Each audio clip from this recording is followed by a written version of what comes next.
अस्सलाम वालेकुम।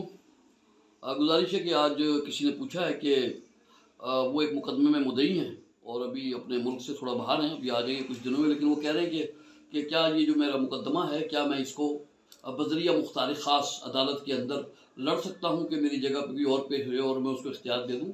तो इसमें गुजारिश ये है कि सिर्फ सिविल मुकदमात हैं, जिनके अंदर जो कुछ मुकदमात ऐसे हैं जिनके अंदर आप सिविल केसेस हैं, फैमिली केसेस हैं, जिसके अंदर जो है ना आप बज़रिया मुख्तार ख़ास अदालत में पेश हो सकते हैं कि अगर आप नहीं भी हैं तो किसी को इख्तियार दे देंगे तो वो आपका मुकदमा वहाँ पर आपके बिहाफ पे पेश होकर देगा और वो जो कुछ आप बोलेंगे वो वही समझा जाएगा कि वो उन्होंने ही दिया जिन्होंने मुख्तार ख़ास दिया।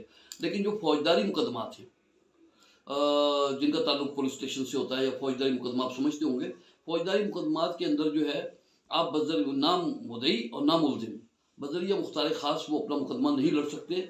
मुकदमे के अंदर मुद्दई ने या मुलजिम ने खुद ही पेश होना होता है और वो खुद ही पेश हो सकता है। उसकी जगह पर कोई भी बज़रिया मुख्तार ख़ास वो आपका मुकदमा नहीं लड़ सकता। बस यही एक छोटी सी गुजारिश थी कि आपको ये मुकदमा आकर खुद ही लड़ना होगा। अस्सलाम वालेकुम।